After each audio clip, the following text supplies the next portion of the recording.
Spears and Steinberg. You know what the fuck it is? Aries and Andy, Jew and the Jerk. You know it's time to get this work. The real raw, gutter, uncut cocaine. No political corrections. Always sleep. Fuck being awoke. We discuss politics and jokes. Scribe, we lit. There's levels to this shit.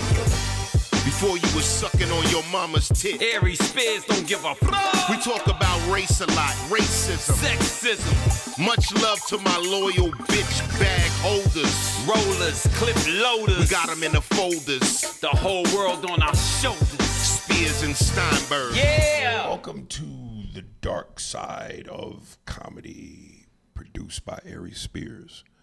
Living it by Aries I Spears. live in it. I should have my own episode, nigga.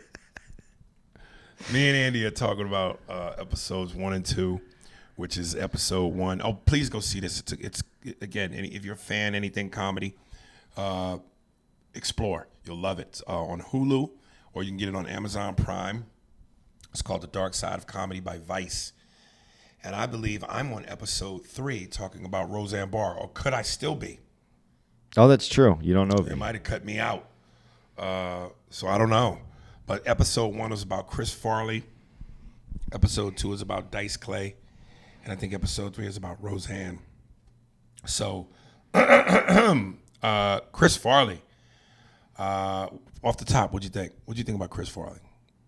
Well, you know, I'm a stand-up guy, like stand-up comedy guy. So, I knew he was a sketch guy. So he was. I know everybody has this great reverence for who he was, As a sketch performer. As a sketch performer, and you know the things he did, and his commitment to the characters, I thought it was fantastic, and that was probably more potent to you than it is to me because I'm not a sketch guy. That's your genre, Right. So. Although I appreciate him for what he did, and I think all the stuff was funny that he did, but a lot of it to me, the commitment that he had to the character was very over the top. Yeah. So I didn't have that same. I wasn't the huge Chris Farley guy. I loved him in Black Sheep and in the Tommy Boy. Tommy Boy. I thought the movies could be very comical. I liked him with David Spade. I thought David Spade and him did a nice balance. Yeah, they had that. I don't know if this is the greatest example, but I have to do it because it's twosomes. That Abbott and Costello, or even if you go back further than that, or around the same time, Laurel and Hardy. Yeah. They had those two-man combinations that work really well. Straight man, funny guy, but even though David Spade, again, funny as being a straight man. I thought it was a great combination of chemistry.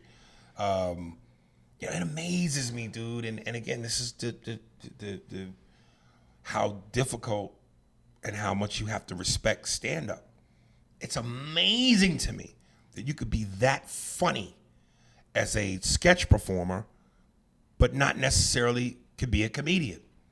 It's a different animal with this mic and a crowd and a stool on stage. You would think that if you could be that funny on a sketch show, or coming from the Groundlings, or Second City, which is in front of an audience on a stage, being funny, going with your instincts, creating a character, improvising. Why couldn't you do stand-up? I think, and you have to have great timing for everything he's doing. He's a great writer. As in stand-up? Yeah. As in stand-up writing? To me, it's because... What's the difference? What separates it? You can hide with the character. When you're on stage, you can't hide when you're just a stand-up. You are out there. There's nothing there. The only thing you have protecting you from the audience is your clothes. If you could go up there and do it naked... Bert Kreischer is halfway there. Halfway there. But I mean, and that's what I mean, though. To you are completely vulnerable. There is nothing that you have. A sketch character gives you a shield. It's a cover. Yeah. And again, I'm not putting one ahead of the other, by the way, when I said that about I'm not a sketch guy. I'm just not good at sketch. I'm not good at working with other people. That's really what it comes down to. And one can argue the vice versa. Because you're a brilliant, I'm not even gonna say one could argue. You can argue for real, because just because you're a brilliant stand-up, don't mean you can do sketch. No. One of the most brilliant stand-ups to me, who I often say it's like the Barry Sanders or the Jim Brown effect.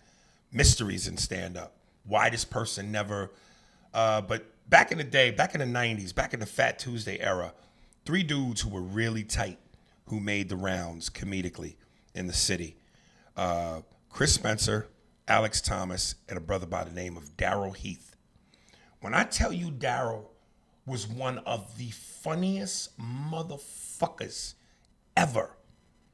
I mean, the way he could get on stage and paint a picture and create funny, brilliant to watch. He used to do this bit where he talked about the Men in Black pen. And the premise was this guy would drive to a neighborhood and get out the car and ask one dude who was hanging with a group of dudes to get in the car with him, and he would drive him off somewhere and fuck him in the ass. And his friends knew that this kept happening, but what he would do was he would make him look into the Men in Black pen and erase his memory so that he could repeatedly keep fucking him. So he would drive to the neighborhood every day and go, so get in the car. And his buddies got wind. It was like, Gentry, don't do it, Gentry. But Gentry would always get in the car. And when he came and dropped him off, you know, he'd be fucked in the ass. His pants be drawers, be his ankles. He'd be fucked up, and he'd just make him look into the pen. Dude, when this joke, I mean, the way he could paint pictures, and he was so vivid, and he was a character, and he was great, man. He tried to get on Mad TV, couldn't do a skit to save his life. Didn't have those instincts. And I'm just like, I guess, I don't know if this is the greatest connection, but when we talked about the Lakers legacy, knowing the game, but not having the IQ of someone who has the IQ. Like, you're in the game of funny, but it's a different IQ. That's just, it's mind-blowing to me. Anyway, for those of you who might be asking, what happened to Darryl? Darryl just kind of, you know, well, I think he got alopecia. But I don't think that has to stop you from doing stand-up. But he just kind of backed away. He just backed away from stand-up. And I remember at one point I did consider him writing for me. And I remember I flew him out to what's that club we do out there? Helium in St. Louis. Yeah. And this was way after he had kind of quit stand-up and the alopecia set in. And I remember he came and he saw me and he made a bunch of notes. And I read his notes and I just was like, man, this ain't for me. And I you know, I just went, I can't have somebody else's voice as my voice. And I mean, he would give me little tags or pointers on the impressions and shit, but none of it ever felt right to me. And this dude was brilliant, man. This dude was fucking brilliant.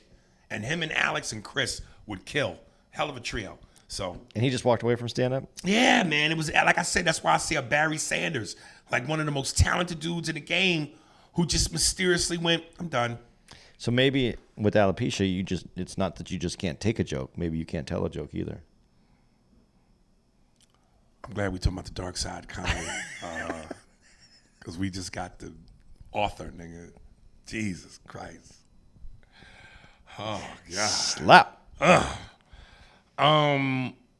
Yeah, I remember, you know, Will Sasso was such a huge, and again, when I talk about guys who are phenomenally funny and sketch but don't do stand-up, Will Sasso. But do you think when we talked about this a little bit, do you think Will Sasso could do stand-up? I think if he could, he would have. Okay.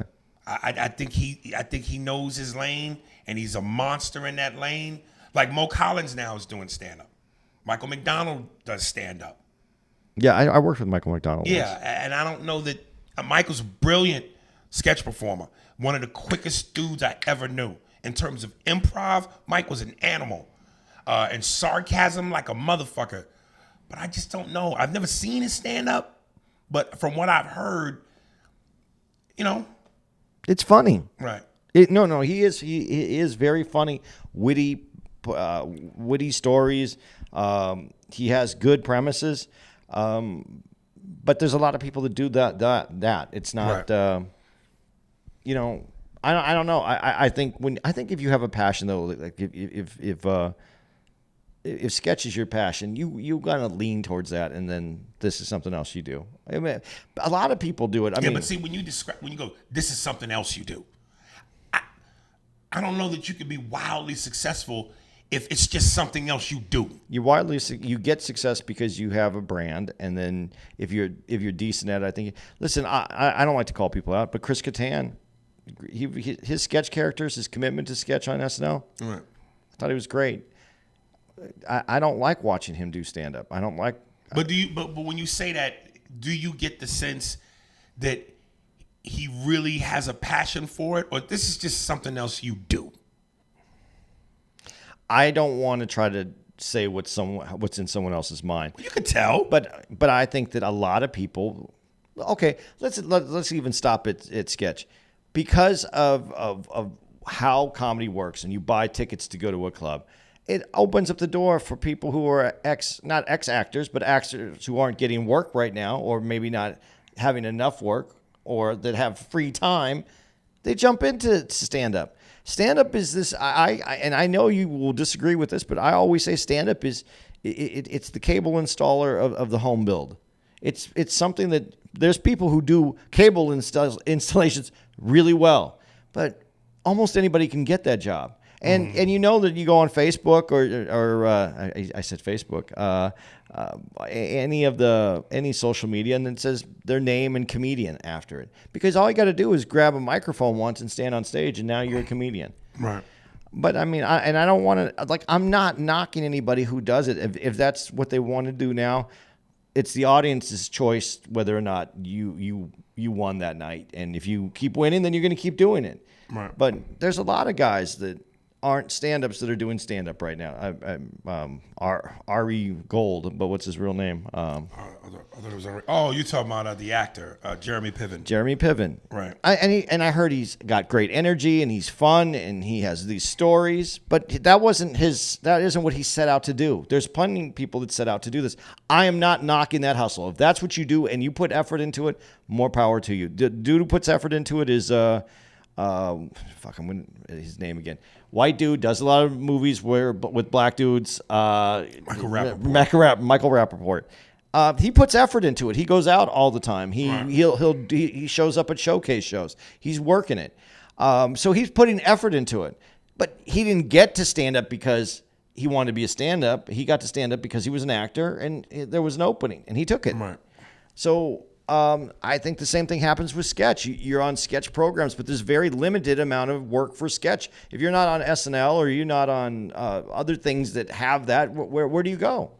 Right. So but if you have talent, you're a great example. I'm sitting next to someone who can do both, but that's not the norm. But you know why that is, though. Go ahead. So I'm a fucking genius. I remember the very first skit we shot on Mad TV. I loved it, and this is when, at one point, when I first joined Mad TV, they still had a real heavy duty, big budget, which means we would shoot outside the studio on location, and then Fox put the clamps on the budget, and everything was done at the studio from after my first season. But we shot Cops, the TV show spoofing Cops. Bad boys, and we did Cops in Hollywood.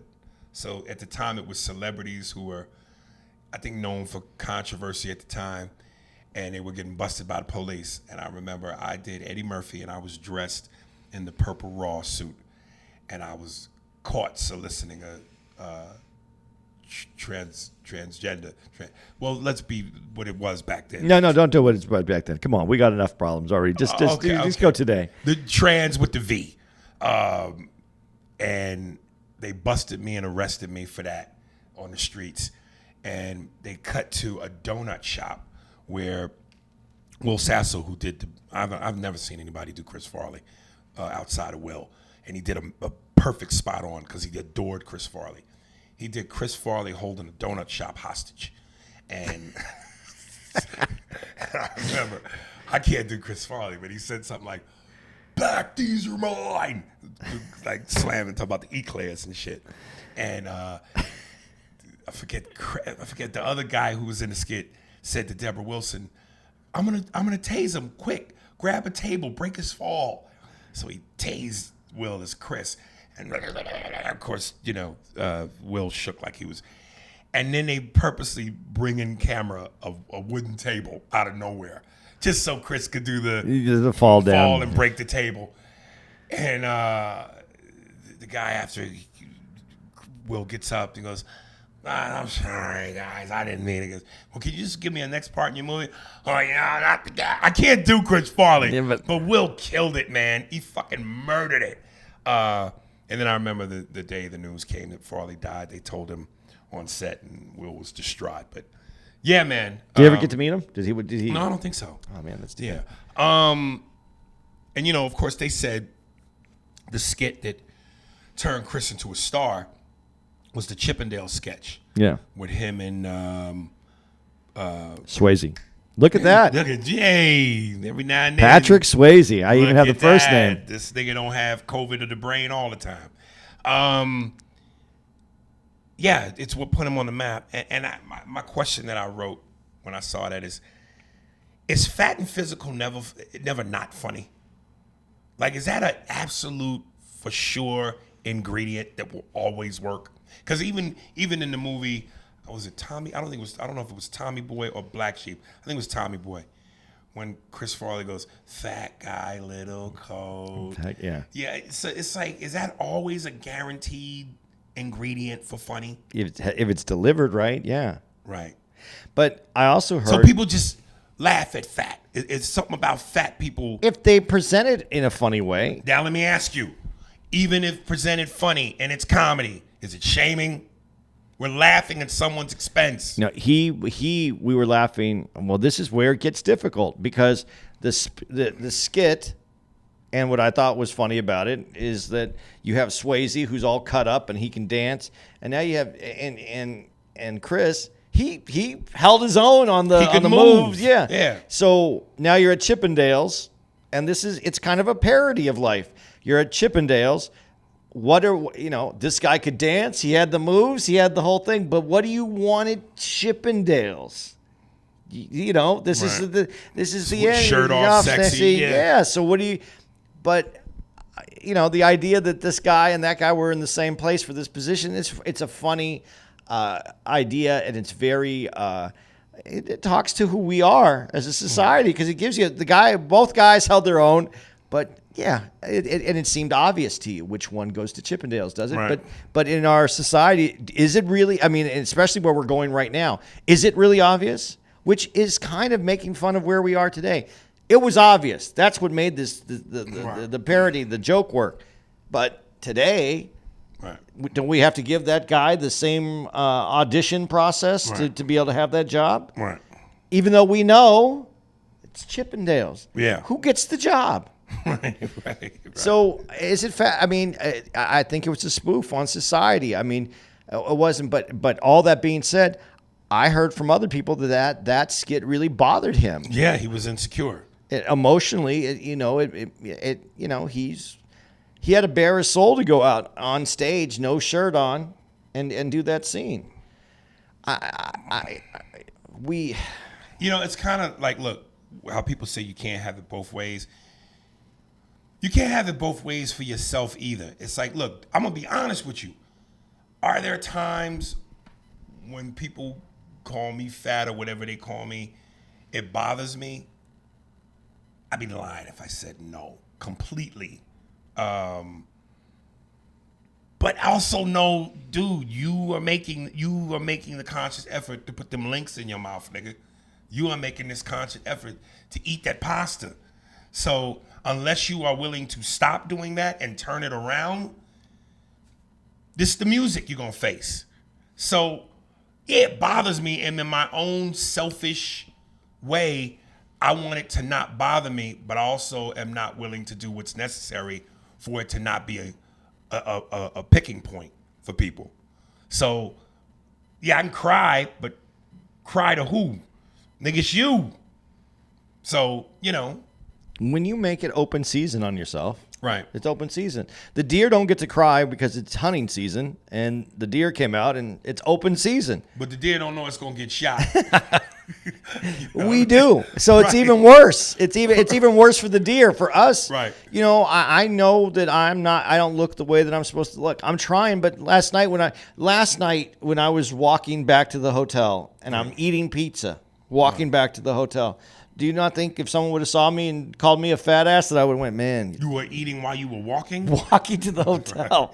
I was hungry and I had the pizza, and I'm not gonna exercise and eat. it was still hot. It was only a few. It was a block away. So I'm walking to the hotel, and the pizza, I could smell it. So I took it out of the box and I ate the slice while I was walking, John Travolta style in Saturday Night. Right. The only problem, I'm not a sexy motherfucker walking down the street. It's this chubby fuck walking down I the will street. say this from the back, because we saw you from a distance as we were getting in the car to drive to the hot spot. From the back, yo, you got a very broad back, man. You got a man's back. I am a man, but you know what? My ex-wife said that I look better when I'm walking away. So, Damn. so I guess it's true.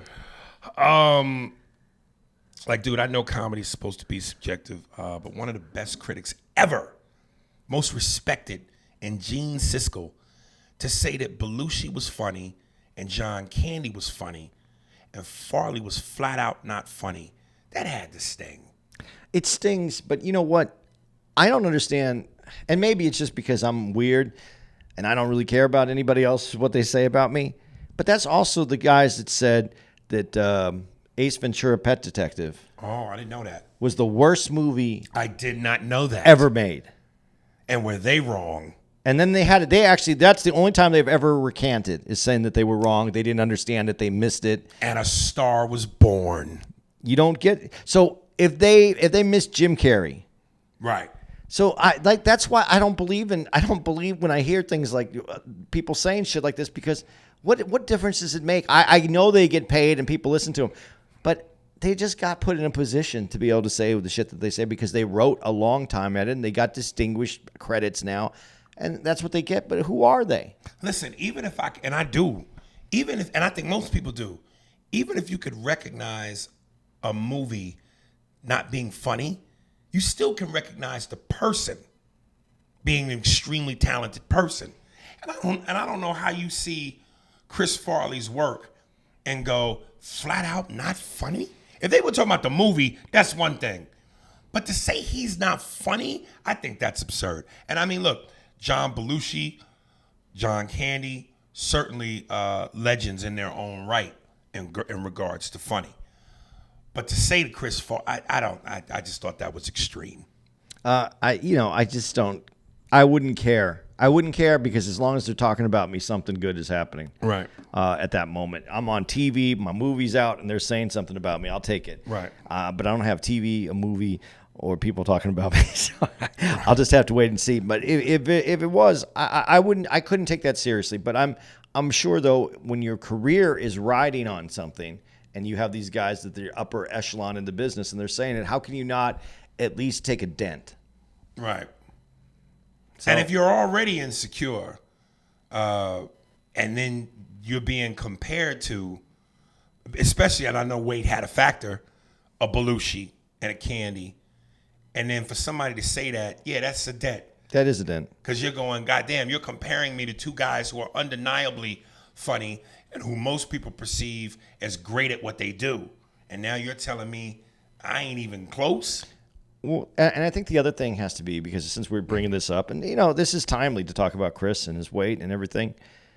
The only reason you do the sketches like that you can do that sketch, and the reason you have to do that, and in rap, it's the same thing, and it's when you bring out the things that hurt you, that are your weakness, so that your enemies can't use it against you. And that's how you get past whatever issues that you have. The reason Chris can make fun of himself is because he would rather make fun of himself before someone else could make fun of him. That's really what it comes down to. Right. And, you don't let someone else tell your secrets or tell your weaknesses. You tell your own weaknesses and you turn them into your power.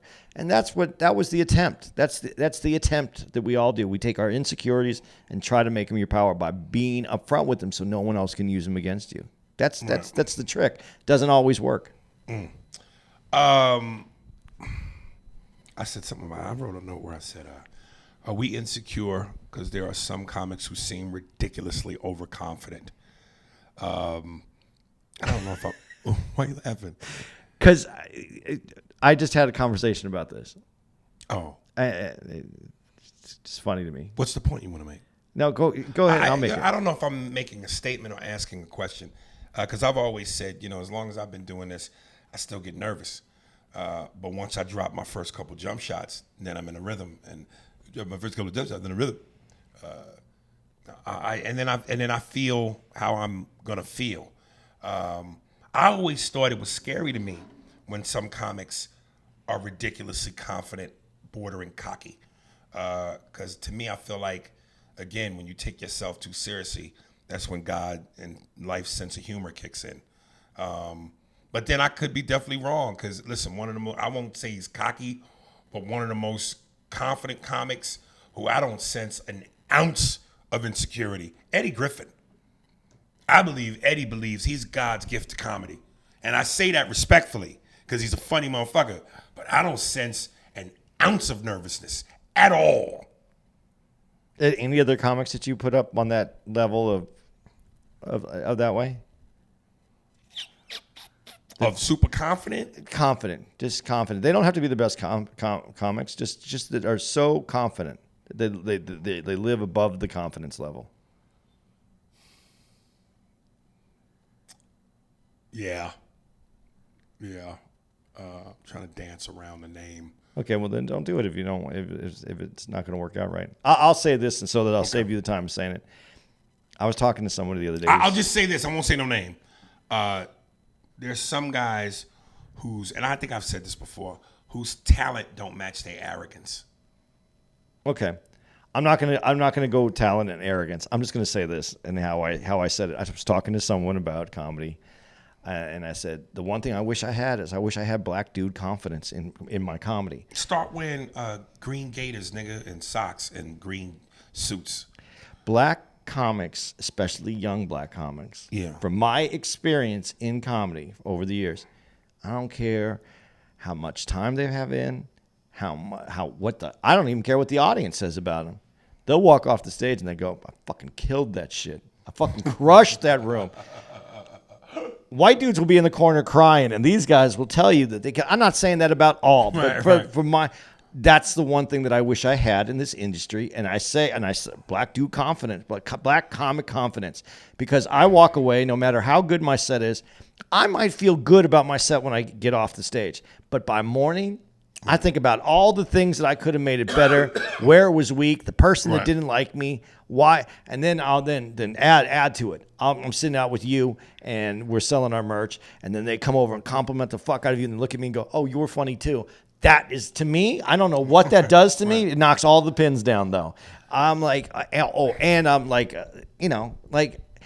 I always, never mind. I could go down a rabbit hole on this, but when someone gives me that this is a few drops of juice left in the tank, let me tell you, you were funny too. I'd rather them not say anything to me.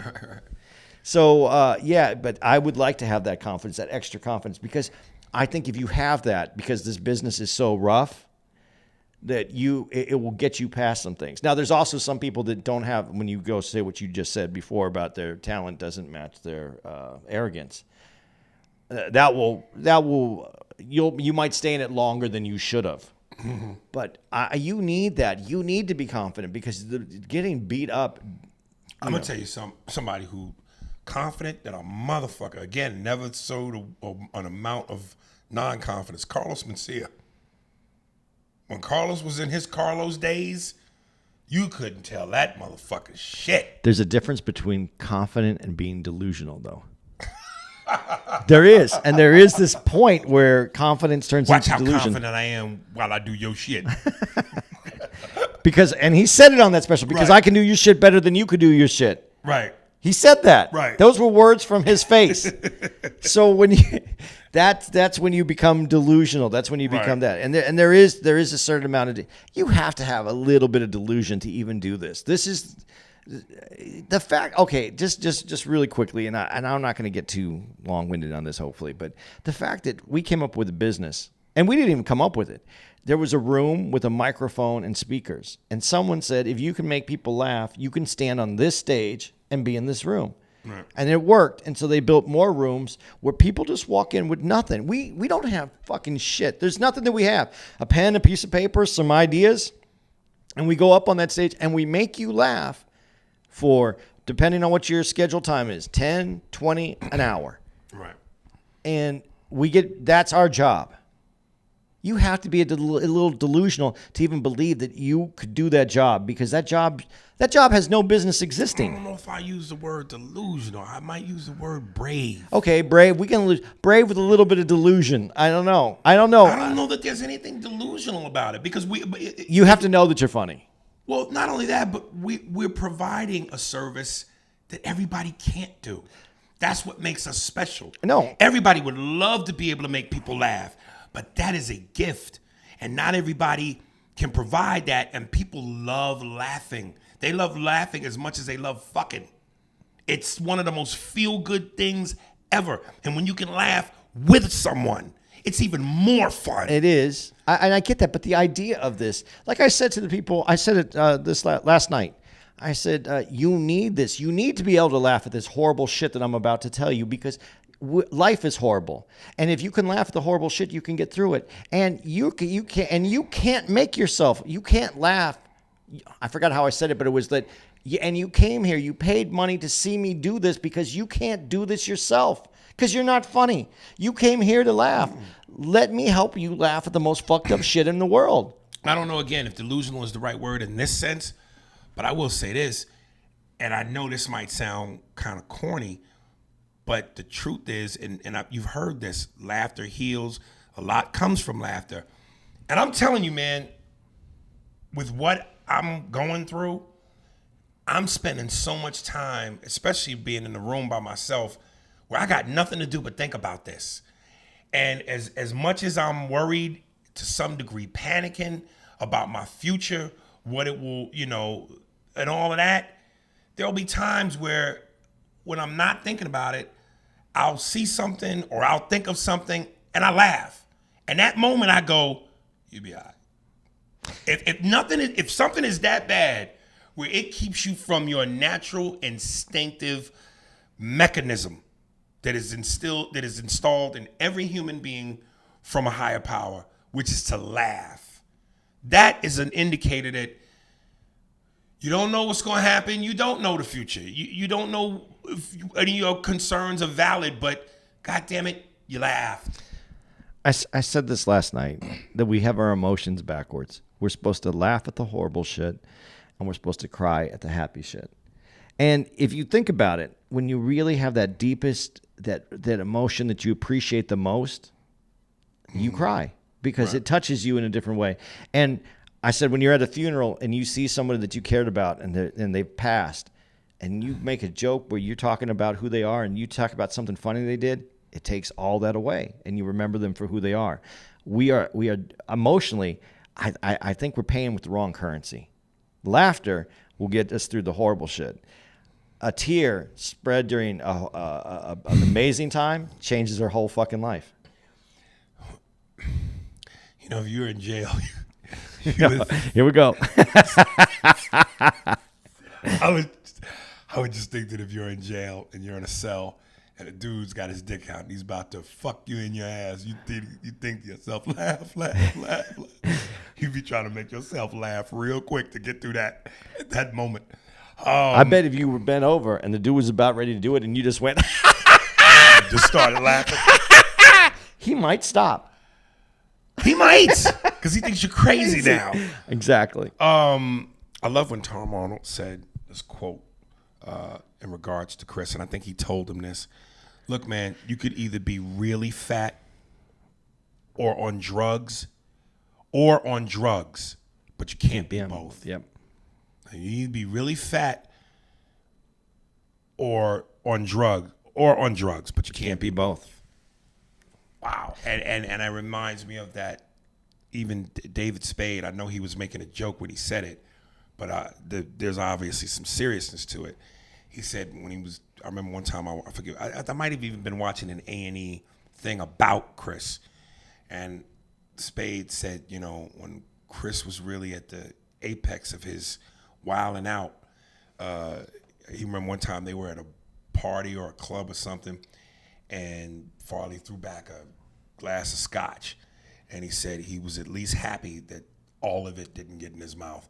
He saw some of it fall off on the corner of his face, and he goes, well, at least all of it didn't get in his mouth.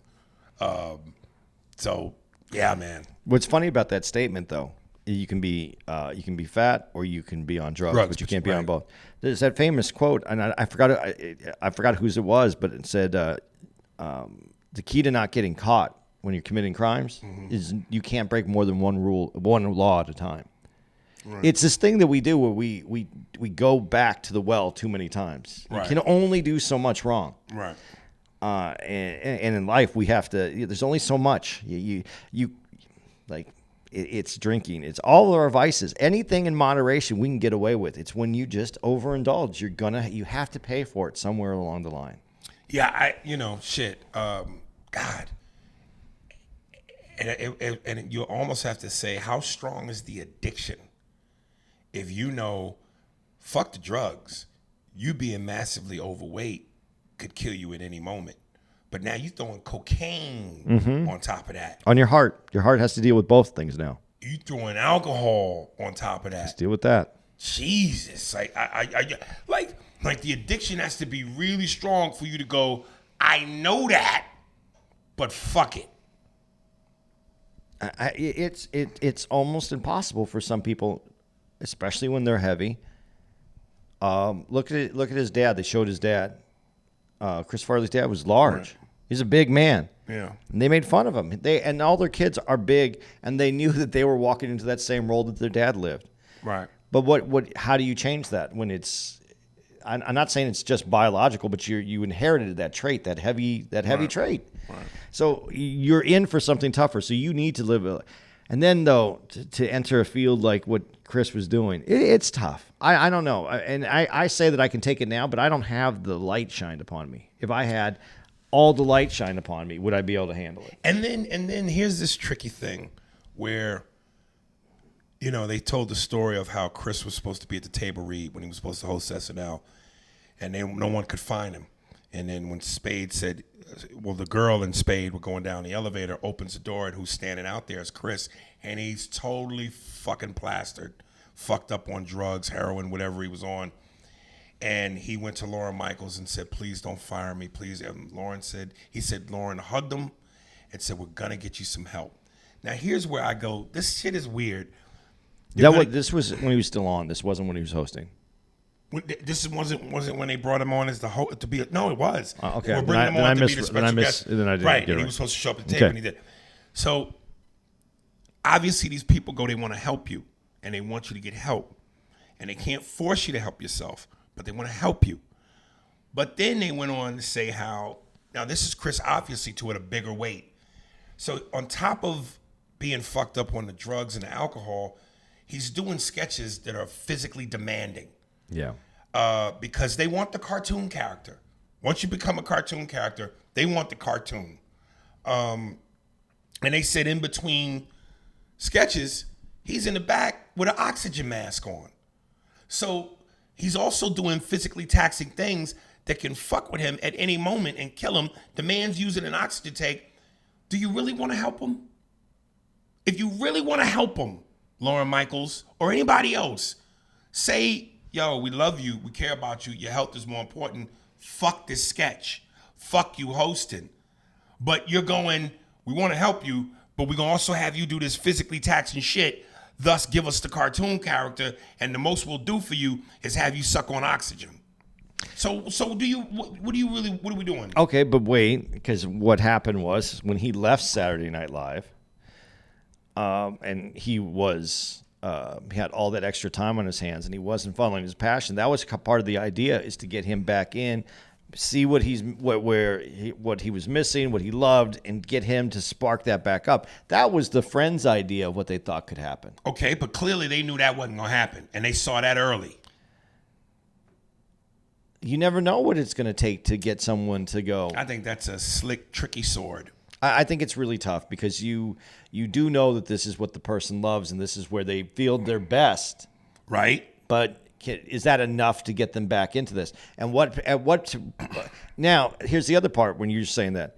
So you know that's where he's his best. You see him struggling. You see him having a hard time. You see the sketches they're doing. You pull the rug out from underneath him, and now where does that put him? Does that now, instead of living 3 more weeks afterwards, maybe he only lives a week? I'm not saying... I know what you're saying, but this is why I'm saying it's a slick trick 22.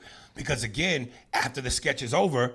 Saturday, they said, and I knew this from being on Mad TV, when they were like, yo, after every sketch, when the night's over, they have a big party afterwards in New York. So now that sketch is over, so you don't pull the rug out from them, but you put them in a position where when the show is over, now come party, be around more alcohol, more women, more hanger-oners, hanger-ons, more drugs. So how do you win that? I don't know.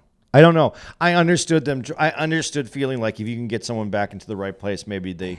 But then, like you just said, to take them back to. If those guys would have all said, "Hey, man, we don't want to go to the after party. We want to hang out with you. Let's go do this. Let's go do that," or something. That should be the thing that's being done, and I know that isn't, because from us when we do stand up afterwards, there's an adrenaline rush. It's hard to go. All right, I'm going back to the room and I'm gonna read the Bible and go to sleep. It's an adrenaline rush, and we spend all day in the hotel, other than maybe in the morning to do press. We're hibernated. Nighttime is our daytime. So once we come out, we're out. And then if we have a killer show, and I can imagine Saturday Night Live, the musical guests, the celebrities, you killed it. You're around your peers. You going back to the room? It would be almost impossible. But I know with you, and we've done this too, where like I remember, I forgot what city we were in, and I got you up to go get breakfast because I told you there's this good breakfast place. We went to have breakfast, and you were eating breakfast. I think we went back to the room. There was really nothing to do, so we went back to the room early. And you go, "This is nice, man. We should get up. We should do breakfast more." Yeah. But at the end of the night, when you've been, like you said, we work all weekend. We work from the day we're on the job. But we really essentially only work for a few hours. And that's where everything gets built up. And we're ready to go when it's done. Yeah, but I've recently have been trying to pull back from that. I've been really trying to go back to the room. I really do want to get healthier. I'm 10 years older than you. I have less time to get this fixed than you do. So I'm trying really hard. But it is fucking difficult. And I don't have something that is fueling me. I'm not addicted to... what was he? He was. What did he finally? I think it was. I want to say they said heroin, or was it cocaine that he was? Well, definitely cocaine. So I don't have that pulling me in. Right. If I had that, that's why I'm saying sometimes when I think I wish I would have done this when I was younger. But if I was younger and I had any kind of success, I probably wouldn't be here. I probably wouldn't be. I admit it. I'm a little bit more savvy where I think I can survive this now. Plus, I'm older and tired. But back when I was in my 20s, if I hit this when I was in my 20s, early 30s, dude, I don't think I'm here. Oh, switch gears. Andrew Dice Clay. This is the second episode. Second episode. When they open it up, the woman's sitting in the front row at the garden as he's joking, "Look at these pair of tits," as he's talking about her tits. There was a moment where it looked like in her face, she's a little embarrassed. And I just, it's one of those things where I go, how do you sit front row at a Dice show and not be prepared? That's like going to a Gallagher show without plasticware or a raincoat, and then you getting upset because you peppered with watermelon. I mean, you know this is Dice. You know what he's about. You're a beautiful woman. You're wearing a low-cut, cleavage-revealing top, and you're front and center. You know what I mean? But I'm going to say something about that because there's some trickery in this, and I have to ask myself, man, how influenced by the trickery are we? I watched the same thing you saw. We saw it at different times. We didn't watch this together. And by the way, we never watch these things together unless we go to the actual theater. Do we ever watch these together? We watch them apart, and then we try not to talk about them even before we talk about them on this podcast so that we have fresh takes. But I watched it, and this was this morning I watched it. So I have it fresh, man. And I'm watching it, and I saw the same thing you saw. And I said, and then in my heart, man, I said, look, you know, I already know where this is going to go, and look how obvious it is. This, look at her face, because they cut it. They cut it on her face. They stop it, and this is with the beginning of the thing. You know, that's the scene that's in there later in the show. It's towards the end of the show. It's in the last 1/3 of the show. And they show the girl again. Yeah. And she gets up and she spins around and she's like showing off, and she sat down happy as fuck. Right. They caught that scene at the. You think it's on purpose? It's on purpose. Right. But we're getting now. Who are we? Are we? This is and this is what I'm going to say this about. Who produces it? Who makes it? Who's edited it? And what narrative do they want to tell? And I really enjoyed that I caught that, because in this thing they let us have both narratives. And now I'm more confused. But let's go on with this, because I just wanted to say that, because when we go on, that's the same girl that stands up, takes a bow. She was in it. She was in it. I know there's people out there who will go, well, she was pressured into being in it. I don't know. From what I saw, no, she wasn't. Right. No one pressured her to come there into that show. I don't know. I don't know if she could have been brought with a gang of women, forced to go there in a van against their will. But she doesn't look like it. And in the scene that I saw, it doesn't feel that way. But if we are going with our emotions today and the way we look at it, I can understand why they showed both perspectives, because both are valid. But let's keep going. And I know we mentioned this on the podcast, and it's heavy in this. You know, Nora Dunn and her refusal to work with him on Saturday Night Live, which I didn't know it really cost her job. I knew about the fact that she was protesting and trying to get others to protest against working with him. But I never knew until I saw this that she actually, they don't technically say, of course, they're never going to say, we let you go because of that. But come on, man. We read between the lines. But I remember I said this on the podcast when we talked about it. You know, again, if I'm being true to this comedy badge and this oath called humor, I go, and maybe this is where, because she's not a stand-up, she felt different. But again, I'm just going, if you're in the business of funny, whether you stand up or whether you sketch, if we're in the business of funny and you're true to your funny, you really going to let your personal beliefs or feelings get in the way of being funny? I was offended by that with her. I see. I take it a little different on her, but I have a problem with her. But I don't have a problem with her taking a stand, because you have a right not to like a comic. And you have a right to express the reasons why you don't like that comic. But I have several problems with her, but this we'll start with the first one. If you want to take a stand against that comic, I'm not going to work the show if he's on the show. I don't know if that's the best thing to do in the first place. Apparently not. But what do you do to the rest of your cast members? Because if she would have said to him, hey, guys, I think this is inappropriate. Can we go talk to Lorne Michaels and say, hey, for these reasons, and we've talked about it, we don't think that he should be the host. Right. Can we talk about this?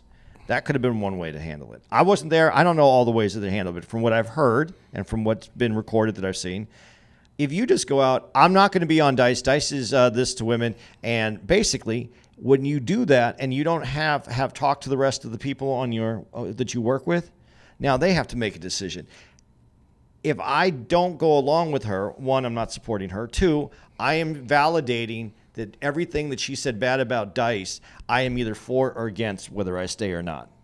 She put them in a bad position the way she did it. Right. If she would have handled it differently, and she would have said, even if it was just the females on SNL, and said, do you feel this way? Do you feel, or maybe they could have worked out something, or she could have said, you know what, I'll be here, but I don't want to do any sketches. And she could have said it openly. I'm not doing any sketches with Dice. I don't want to be anything on with Dice. These are my personal opinions. But what happens is, the way that it worked out is it put everything on them instead of what she was trying to accomplish by saying, I'm not going to be on the show. Right. And last thing, I'm sure I don't. Do you have the part where they call her, we're making copies guy. What's his name? Rob Schneider. Not Rob Schneider. Was Rob Schneider making copies? Okay, Making copies, the devil. Arias Spells. David Lovitz. Yeah, David. John Lovitz. Do you have it in your notes about him? I don't think I did. Okay, so then let me bring that up right now. John Lovitz was on, and they asked him about the Nora Dunn thing, and then he starts to talk about it, and he's kind of going, and then they get this thing about where he calls her a bitch. But what he said was, and it gets overlooked in how he said, but she was always a bitch. Right. And so, but in that John Lovitz fashion, but she was always a bitch. So he wasn't talking about she was a bitch because she didn't do what Dice is what it tried to make it sound like on this. Right. He said from the time that he was on there with her, they obviously didn't get along. Right. And so that's and my question to you then is, do you think that she didn't do it that way? Go to the crew, go to her staff, and say, or go to the rest of the comedians and or sketch artists and say, hey, I don't want to do this because of this, and I think this is defames women, and we shouldn't do this. What do you think? Would you support me talking to Laura? And what? I don't think she had that credibility with her with the rest of her colleagues, right? Because from what he said, and the fact that no one, and now you look back at it and they go, well, we should have supported her. Well, yeah, it's easy to look back because we have moved more towards this Dice thing that he was doing at the time now was bad. That's the consensus. So it's easy to say that now, but at the time, what prevented him from doing that? And I think there's more to this story than just that on her. So that's what I wanted to say. And I never saw I never even actually saw, and obviously did they?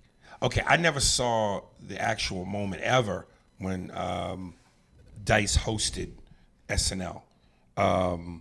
So I was seeing that footage for the first time. And obviously during the monologue, there were the women that heckled him. And I thought, wow, dude, he handled that like a champ. Because that's probably, I don't want to use the word fear, but that's probably one of comics' biggest concerns. Because that's different than dealing with a heckler. A heckler is usually some drunk motherfucker that's just, drunk and being an asshole, or just the alcohol is overtaking them. That's somebody sober with an agenda, who's trying to cause problems. And even now, again, in my head, I'm going, every show I'm going, what if? Or better yet, when? And what are you going to say? What are you going to do? How are you going to handle it? Because if you don't handle it right, it can derail you. And the one thing you don't want to do is seem like you're not in control or you've been beaten. And when that moment happened, I was just like, holy shit. And now I'm curious because I would have thought, well, they probably just edited that out. But Saturday Night Live is live. Right. So I'm wondering, did they show that on TV? Yeah, that was it. They did. That went out that way. Oh, wow. And to keep his composure. And he stayed in his character, but but this is why you have to ask yourself more about him. The professionalism. He knew what he could say on TV and what he couldn't say. Right. He didn't go to he could have just went, what we would do if someone had you go hard. Yeah. He couldn't go hard. So he stayed within the realms of what he was doing. He knew what he was up against. I saw that SNL. It was a good SNL. No matter what anybody says about it, it was divisive. I never saw it. Even when but I thought what I did in terms of what they showed when they opened up with like It's a Wonderful Life and he was going to jump off the bridge and John Lovitz. Yeah.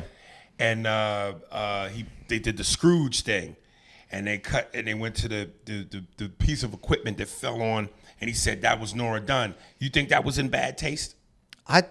It said, and this is what's funny about it, and I guess it depends on your perspective and who you are as a person. But if he wasn't on the show, that was the alternate reality. So that by being on the show, he's saving her life, and that never happened. No, it was funny. The idea of it is funny that we don't exist or bad things happen. If someone stopped you on the street and said hello to you and you're in a hurry, you're annoyed. But if they gave you the alternate universe where you're walking down the street, the guy doesn't stop you, you step into the street and you get hit by a car and you die there, you would go, oh, that seems. I'm happy that the guy stopped me on the street. That was what the punch was. You're happy that this guy is actually doing this because that could have been the alternative of your life. Right. I thought it's actually had more thought in it, And if you're just going to look at it as, oh, they had legs and that was supposed to be Nora Dunn, how horrible is that? It's actually funny, but they made it. The interpretation was how negative it could have been. And of course they're going to interpret it that way because this whole thing's going on at the time. It was a funny sketch. I want to see it. And here's where we always, because comedy is subjective. When do you cross the line, if ever, between doing humor based on race, sex, gender, before it goes into what feels like ridicule, prejudice, and hate speech? And people will be quick to say when it's not funny, but funny is subjective. There was so many, so many good parts to this when we're talking about subjective and funny, and when it becomes this. And I thought that now he was on Matt TV with you. Who's in this one? Oh shit! I need more. Takes than off that. his clothes all the time on stage. Bobby Lee. Oh, Bobby Lee. Yeah. Bobby Lee had some really good points in this. And when does it become, and who are we as people when Bobby Lee says, yeah, he's on stage, but if people aren't laughing, if it isn't growing, if his crowd isn't getting bigger, it's not going to happen. So this is more than just him saying fucked up shit, crossing the line. These are people you're getting supported because people want this line crossed. Okay. So I thought that was pretty interesting. Okay. And then, but the other one, who was the lady who used to be really big that got really skinny and isn't doing comedy anymore? Really? The comedian. She was one of the ones talking about it. She used to do all the I fuck black guy jokes. Oh, Lisa Lampanelli. That's what she even said. That's one of her things. She looks unrecognizable now. Yeah, but she looks right. Okay. But she and then she talks about that, and she said when the line is crossed, when you become when it's no longer, not that it's not funny even, but it's the people. It's become where you're. I forgot the exact word she used. I know. I know exactly the word she used. Deity. Yeah. Deity. Yeah, when you become a deity. Now, this is where, okay, I might be confused, maybe my education, but when they say a deity, like a Hitler almost. A god, something. You have people following you. So when he would say, and I remember when they gave the phone to Paul Rodriguez, and it's him doing the one joke, talking about, I got in a cab, and the guy, he's not black, he's not white, he's urine colored. And I'm talking to him, and he's, if you don't know the language, and then the crowd, get the fuck out of the country. That's the deity. That's the, now it's a rally. Yeah, it becomes a rally. When it's not a comedy show, it becomes a rally. Now, I hear all that in terms of technicality. But again, if those people, his fans, find that funny, and they're like a rock show, and then when Dice was Rockstar huge, and like any rock show, people repeat, and there's a behavior. Who are we to say it's wrong? I'm not saying I think it's right. I'm not saying that. But one might make the argument, well, if they love it, what's the problem? Because there's a difference between a joke and a movement. And when it turned into if you don't know the language, get the fuck out of the country, turned into a movement. That these people aren't here. But then they also do this. They do talk about there's one of the gay a gay representation on the show. I don't know his name, so that's why I said it the way I did. And he said that after his shows, these guys would come down to the gay areas and. I'm not going to say that's not true because I don't know. I didn't live there. Right. I know some real assholes, and I know that. Oh, I love you too. Yeah. and maybe it's just that I'm fortunate enough that I don't know these people, but I've never seen people uptown at a show. Right. Say, you know what would be fun? If we go downtown and beat up the gays. Yeah. Right. Now, I know that there has been situations where there's interactions between straight and gay dudes, and there's these fucking bubbleheads that will like. But idiots are everywhere, though. Yeah, and it interferes with their macho, their maleness, right. and they get scared, so they have to go beat up a gay guy, which is the most ridiculous thing in the world.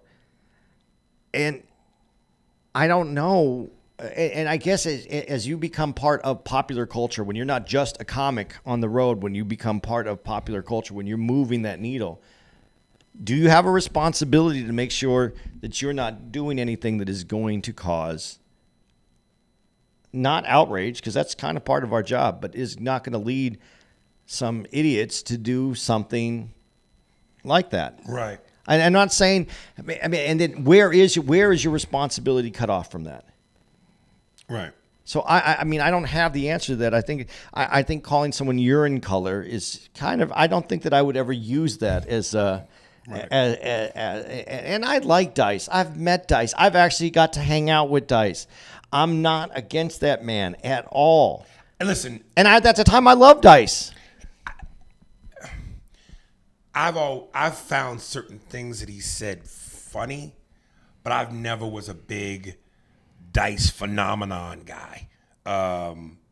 Just wasn't my cup of tea. And I liked when Larry King was interviewing Bill Murray. And, you know, Bill was kind of, I don't know if he was defending Dice, but more or less saying, look, comedy's subjective and blah, blah, blah, and he has an audience. And then Larry King cut to the chase and said, do you think the act is funny? And Bill took a nice pause and went, no. And that's fair, though, because Bill's defending free speech and the right to get to do Right, what he you was do. defending free speech in that, yes. But he ultimately, when answering Larry's question, said it wasn't for me.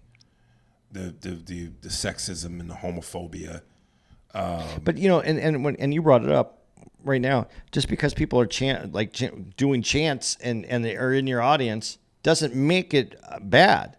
Now I could see where would the go if you don't know the language, get the fuck out of here, because that does sound like a rallying cry to move people out. Right. But go to Arsenio Hall show at the same time, and he's hoo, hoo, hoo. Mm-hmm. That's that he has an audience. Yeah, they're chanting and they're waving their hand. So there's nothing wrong with that. It's in what it's the people that it moves, I think, is a bigger problem. And that moved people who were about, if you don't know the language, which is basically, if you're not from here, get the fuck out of here. But I will say, and that probably in terms of what you said in that message speaks volumes. Now, this is not me patting myself on the back, but when I did my special Hollywood Look, I'm Smiling, and I did the bit about going to Popeyes and having an issue with the Mexican clerk because with the language barrier. I'm essentially telling the same joke about problems in the language barrier, not understanding what they're saying. But at no point do you get the sense that I'm saying, get the fuck out of here, you fucking, you know what I mean? Yeah. That is not, there's truth in what I'm saying, there's humor in what I'm saying, but I don't get the sense that there's vitriol. And I think with Dice and get the fuck out of the cut, there's a vitriol to that, because there are people who go, yeah, man, these fucking, get the fuck out of here, these fucking, insert derogatory term name. Whereas with my shit, it's, yeah, they stay here, but goddamn, that's true. Okay, but here's the other thing that you also have to keep in perspective, and this is a tough one. We're in a country that is supposed to be welcoming. It's a country that is supposed to be immigrants Right. that were brought here. That's the scenario. We know there's additions to this Right. the scenario. But you go to any other country, you go to France, you know, they're not happy with you. They're not going to speak English to you. There's Americans. You go to other countries that they have a dominant language. They're allowed 100% to say, if you don't speak the language, get the fuck out. They're not there to take care of you. Yeah. So this country has the ability still to be one of the most amazing places in the world. And the fact that you could come here and not know the language and work and have a home and do things. I know people that had come here from other countries that the parents still don't speak the language and they have a nice life here in America. So as we beat this up and we're trying to figure out what we're talking about, we're in a really entirely different kind of situation that makes this, it's never been done like this before. So Dice is part of this culture to try to figure this out. So when you have someone like George Carlin who says, our job as a comic is to know where the line is and intentionally cross it. There's a reason why they're saying that. Our job is always to look at our culture and our social dynamic and to fuck with it to see if we're in the right place. And sometimes we do go too far. Sometimes we do go in the wrong space. But we don't know that until after you cross it, and we're there. That's our job. So all this going back to Dice, I'm still saying this was his job. Right. He just happened, and this is the part of this was Dice was just in a high-profile position. Believe me, ladies and gentlemen, there are comics all over the country that if they were famous to another level, people would have issues with them. The reason you don't have issues with them is because they're not at that level. I'm sure there's people who would have problems with me. I'm not at that level. This is a very complicated thing where Dice is at and where Dice was back in this time period, 90s.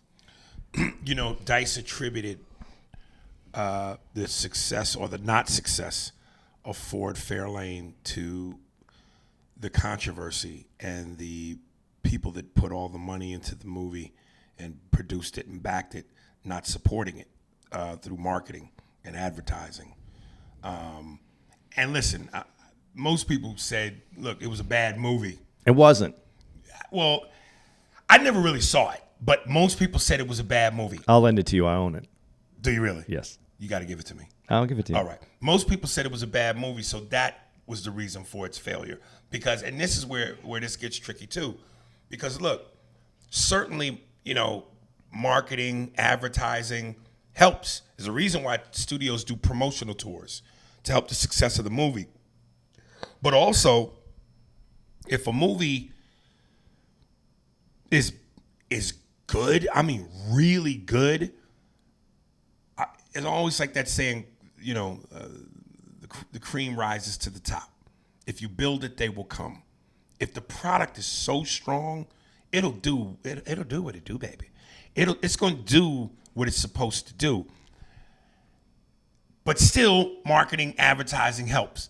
So I guess what I'm saying is, had they marketed it and advertised it like they would have any other big movie, and it was a big hit, would he still have been allowed from there to be Dice? And I put him in the same boat a little bit with Chris Farley. Now you made the cartoon character. Oh, this is the character. People want the character. If Ford Fairlane is a massive hit, homophobia, sexism, and all, does the gravy train keep rolling? He got still films after that. But none of them, they all... No, they didn't. And one of them especially, he didn't play the Dice character. I think that if first of all, it couldn't hit. They did pull the marketing out. They were very smart about... the gay community was very smart about the way they went after it. You're not going to do anything on this level. Okay, what about they attacked the three dudes. Yeah, who were... That's crazy. Yeah, that's... Well, they have... If you're gay and you're running a studio, you have... Oh, shit, let me plug that back in. Steve, you might want to cut for a second. If you're a gay dude and you're running a studio and you're gay and you are part of that community and that community is supporting you, you have an obligation to the community. So it was a smart way to go. Okay. I also think it's crazy that you would put so much money into an investment, millions and millions and millions of dollars from a business standpoint, and now you're going to tank your own. They've shelved movies for less reasons and put them on the shelf after spending millions of dollars. This is an insane business. Entertainment's an insane business. But I didn't think the movie was that bad. I think I have to see it. I can't believe I have failed as a comic. If I have not, I can't believe I haven't seen this movie. I think it's actually a funny movie. I think that if he wasn't in that situation, I think if he would have just... But here's the other part of it, and you know this from being a comic, and he's a comic. He's 100% a comic. People start swinging at you and start throwing punches. What do? You punch back. Well, if you're Aries Spears and we're the 5150 gang, you cover up Take the hits. I'm just saying that, as a comic, what do you punch with? You punch with your words. So if they come at you, you're gonna go right back at them. You're gonna go back, and then you got a whole other side of the public supporting you. So that's what you use. I think when he went on, I know you have in the notes about going on Arsenio and saying who he is. Do you have that? Yes. No, I don't, but I'm glad you brought that up. But before we go to that, and we just spoke about this, confidence, overconfidence, insecurities. Dude, next time you come to my house, I got to pull the VHS tape. We know how old school I am. I got a Hotmail. I still own a typewriter. I have a VHS recorder. I have my VCR still hooked up. I got to play the tape for you. Wait. And you sell CDs on the road. And I sell CDs. I have to play the tape for you where when we were promoing South of Sunset, I'm on Entertainment Tonight. And I said, and remember, I'm fucking 17 years old. I said, 2-3 years from now, I'm going to be the biggest star in the business. I cringe when I see that fucking tape. And believe me, I wasn't trying to be arrogant. I was on my I believe in myself Eddie Murphy shit. Yeah. So when Dice said during the promo of it, he goes, for a Fairlane, I know it's going to be a hit. Ooh. Like, I just go, and maybe, Bill Maher did a really interesting thing. And, Bill Maher don't believe in God and religion. He also doesn't believe in karma. And I remember I was watching Real Time, and he did a segment about karma. And where he went, it's complete bullshit. So you think that just because you do something over here, there's a later effect over there? He goes, and he echoed a little bit of what I've said about life is a numbers game. 7 billion people on the planet. It's bound to happen to someone. So everyone gets the short end of the stick. We could always try to tie it into some fucking karma. It's bullshit.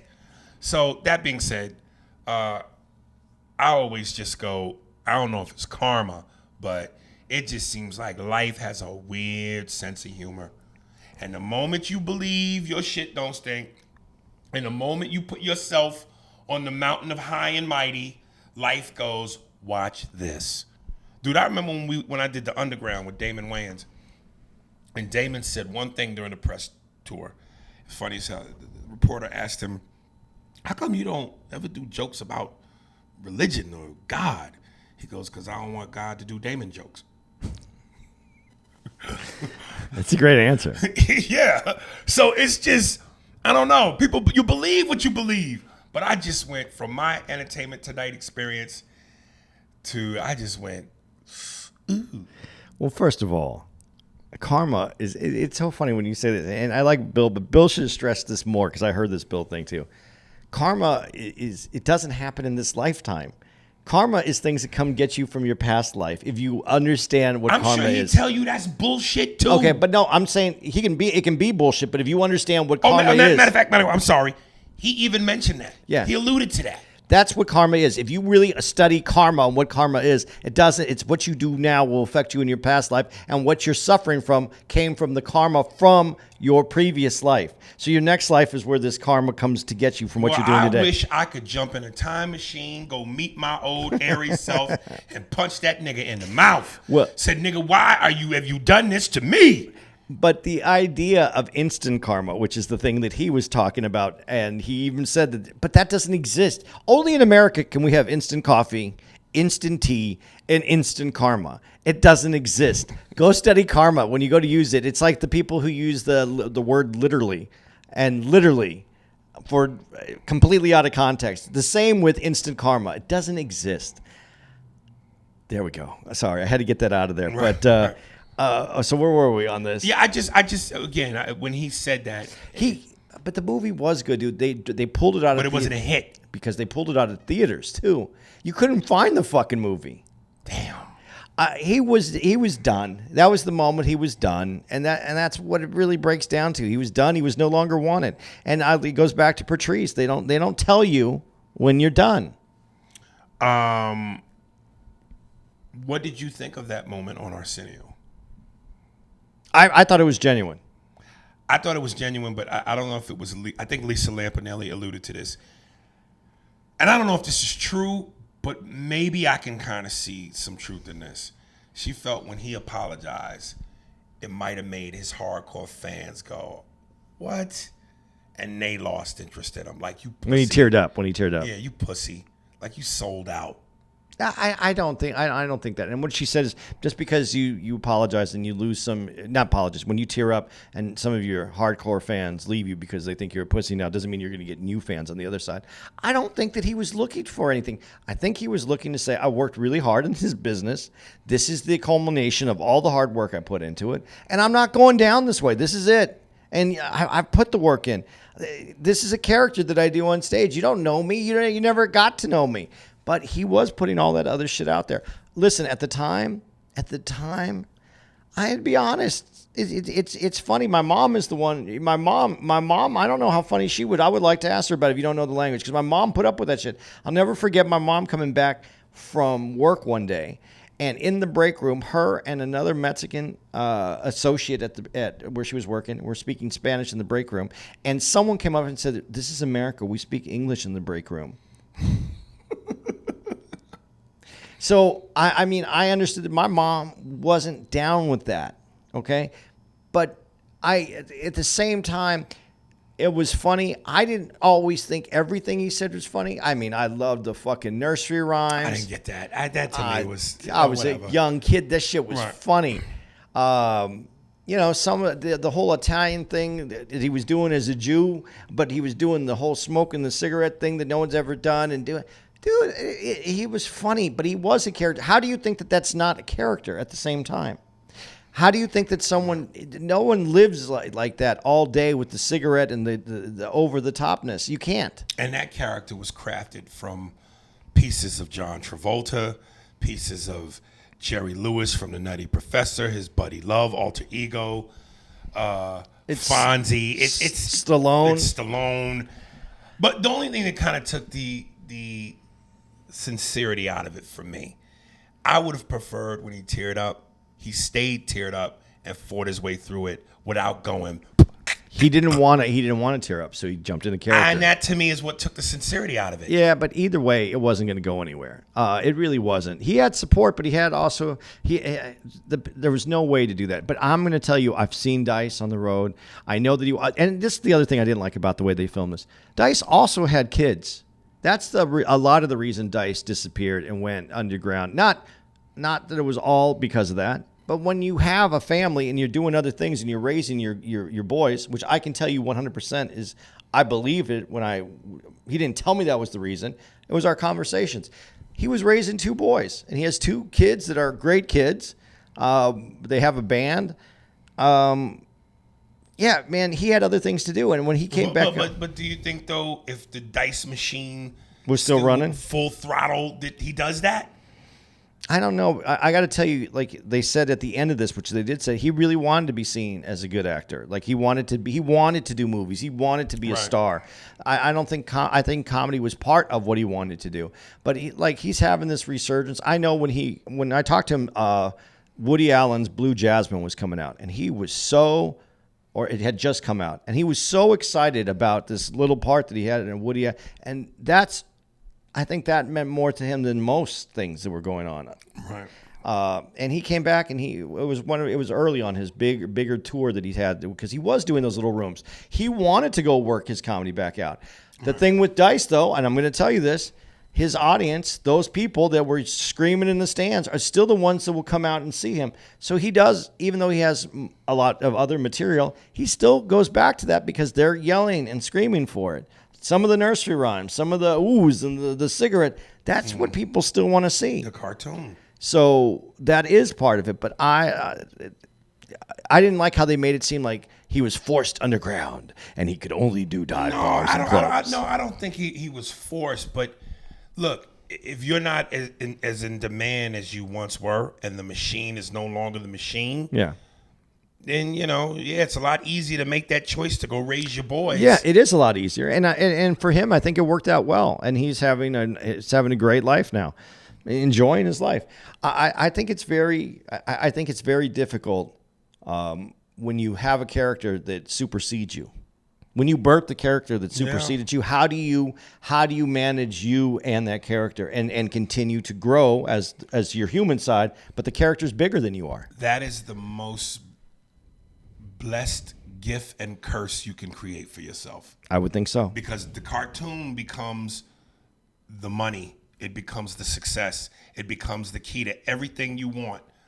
But the curse is what you just said, when it overcomes you.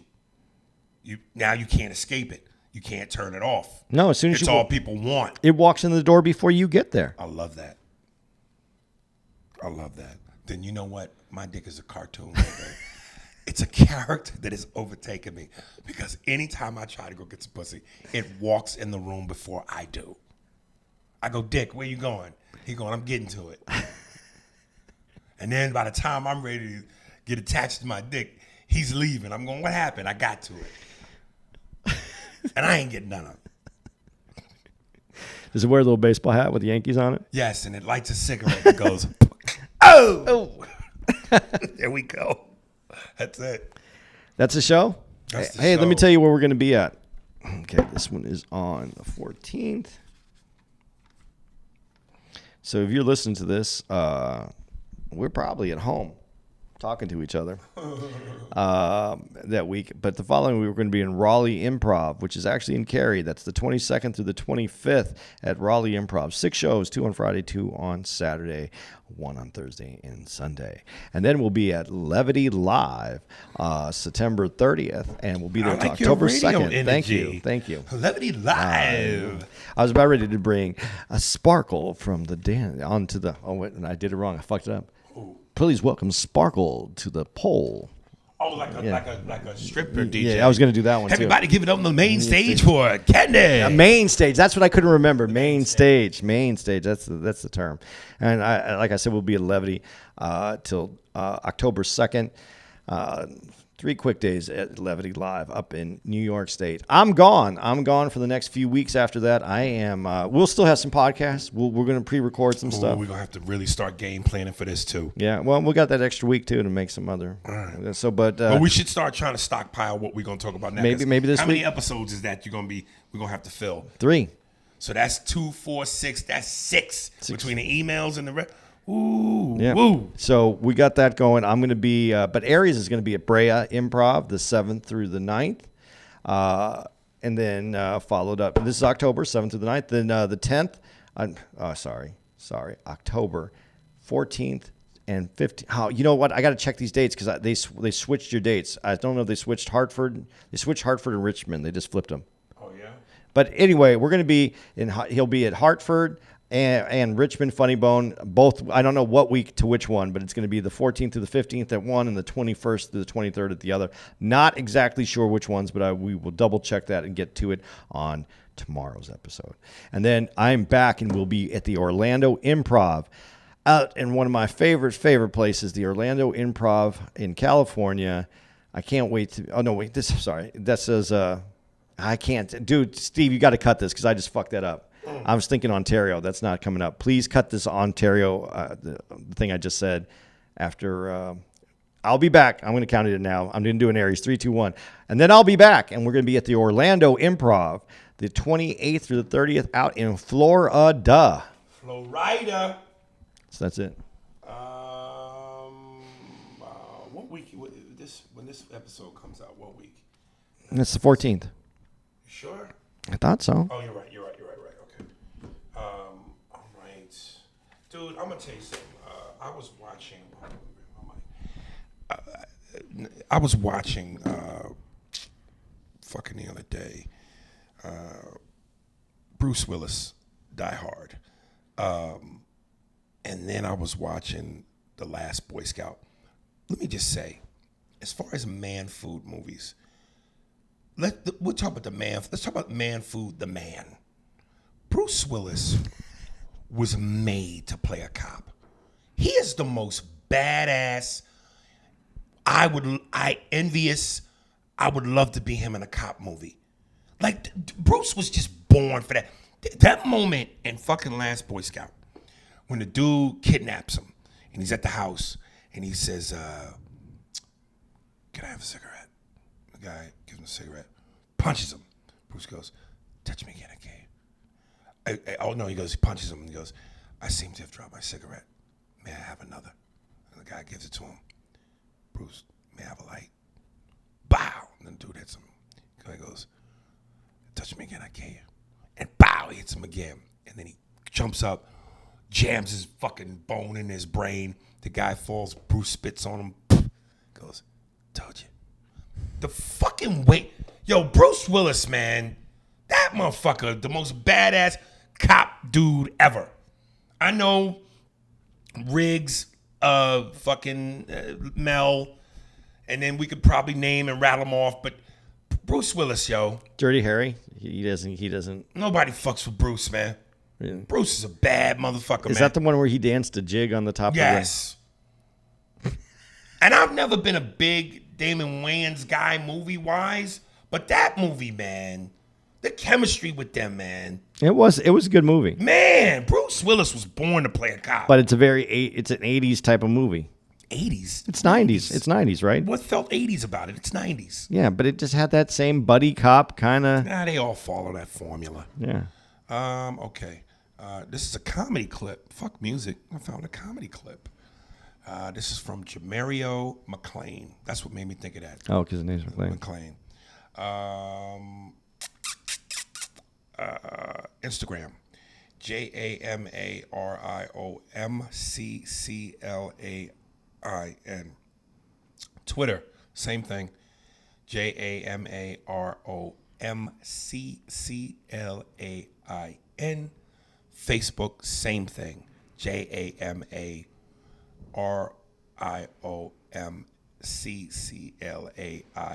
You know, you should be using that.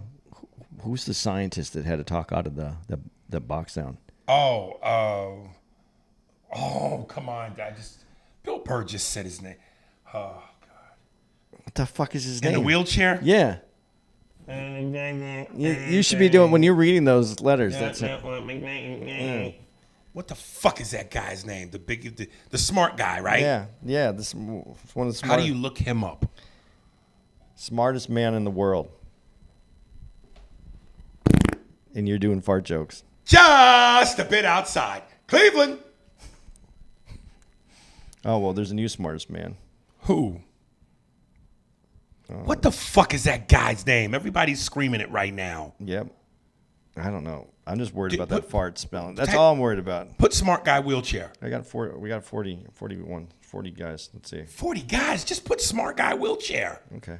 Let's try that. I guarantee you it'll pop up. Okay. I can't wait to put that in. Smart guy wheelchair. Oh, at the top one. Yeah, no, there's smart guy in a wheelchair there. There he is. Stephen Hawking. There you go. Yeah, damn it. I was gonna put asparagus wheelchair or lettuce wheelchair or green beans wheelchair. You get it? Yeah. Yeah. Vegetable. Yeah, but he wasn't a vegetable though. I know. Vegetable means your brain doesn't work.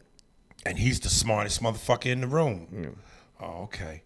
Yo, that fart was it felt like I farted a barbell.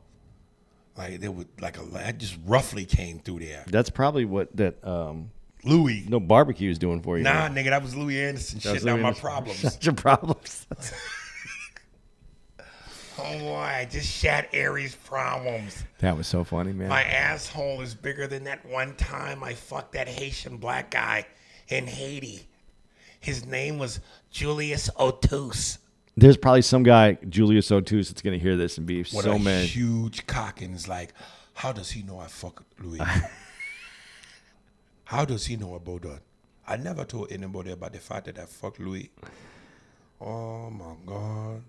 It was in his heart. It was midnight. Louis said, I want a hoagie. I thought he meant a sandwich, but then he looked down at my dick and he said, put lettuce and cheese on your dick. And put a bun. I want you to put hero bread around your dick. That's the hoagie I want. And he ate my dick. I gave him the pumpernickel. All right. Spears and Steinberg. Thanks for listening to the Spears and Steinberg podcast. If you'd like to know who's responsible for this shit, it was hosted by Ari Spears and Andy Steinberg, produced by Steve Merrick and Anthony Holmes, executive producer Big Papa Robert Kelly and Matt Kleinschmidt for the Laugh Button podcast. For more information on where to find us on the internet, visit SpearsburgPod.com.